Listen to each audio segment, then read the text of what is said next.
For the Climate Discussion Nexus, I'm John Robson, and I'm here with the latest readout video from our Wednesday Wake Up newsletter. And I'm here to bug you please, if you're watching our videos on YouTube, but you aren't a subscriber, do sign up.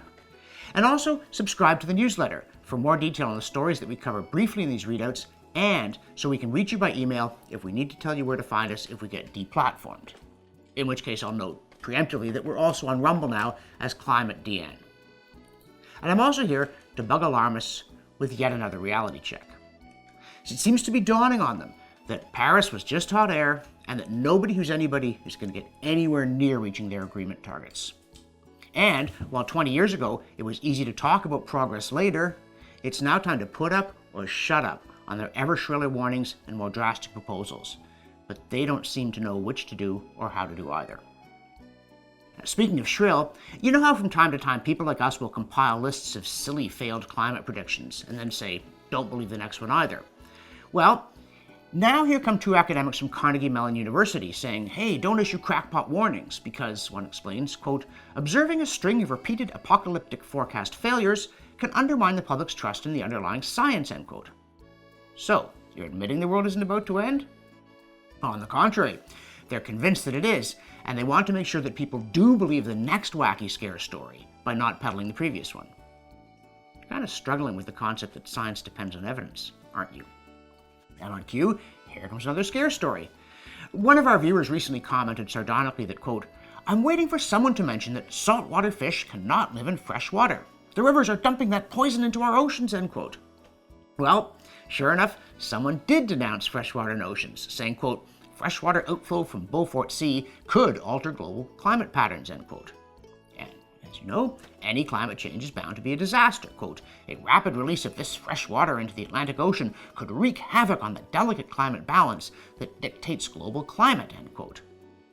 Man, it's a wonder the world survived this long if the climate system were really so delicately balanced that a change in the outflow of fresh water from the Beaufort Sea could wreak havoc on the whole planet. But that's how things are inside alarmist computers.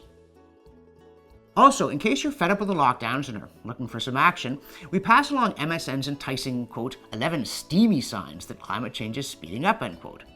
And it turns out that, like other online offers of something a bit risque, you have to click through the slideshow to see the lab coat peeled off to reveal zombie storms, Godzilla reference, and the claim that last year, quote, we blazed past ominous milestones that were supposed to take decades to arrive, broke records every month, and watched the frozen north melt even faster than anticipated, end quote. So, you're saying the science isn't settled? No, of course it is, and we're all gonna die! Mind you, to its credit, the Washington Post turned loose its fact-checkers on that fabled non-climate scientist John Kerry, specifically his claim that we have just 9 years to save the planet, which he arrived at by saying, well, we had 12 years 3 years ago, and then he did the arithmetic.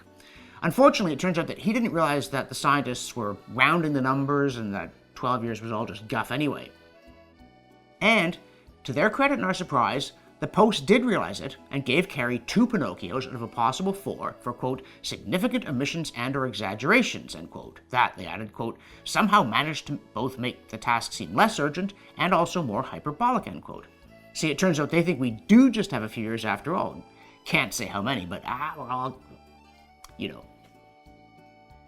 And it can be hard to have a civil debate in this atmosphere, which is why we offer a mud pie to Katharine Hayhoe, Ottawa legendary alarmist Christian, for brushing aside legitimate questions about natural cycles, the sun's influence, global greening, and the issue of temperature rises preceding CO2 increases in the record, but being quite comfortable with someone sneering at, quote, the pale, male, and stale crowd, end quote, of deniers, despite that person being a 62-year-old white guy churning out angry cliches. And despite our latest Scientists Say feature, illustrating that in the real lab, many climate scientists say, quote, decadal mismatches between model-simulated and observed climate trends are common throughout the 20th century, and their causes are still poorly understood, end quote. Also known as this dang thing's busted. Meanwhile, our friends at co2science.org offer, quote, 150 years of peatland carbon sequestration at southwest England, end quote, in case you care for such things. And they talk about a study that shows that, although all effects of climate change are bad and cause runaway warming, the computers are wrong about peat moss being about to give up the ghost and with it all the CO2 in Albion.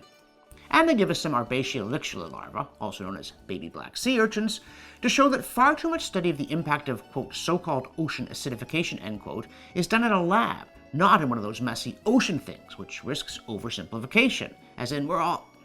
Again, you know the punchline. So, if you like the idea of keeping our cool and our manners, please forward our newsletter after subscribing yourself, do sign up on YouTube and on Rumble, do the Twitter, Facebook thing, and send us money.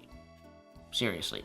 What we need at CDN isn't for Charles Koch to empty a big bag of money on our heads, though if he happens to get into the mood, we won't object. What we need is for the thousands of people who watch our videos to send us literally a few bucks a month each. For the Climate Discussion Nexus, I'm a cartoon-free John Robson.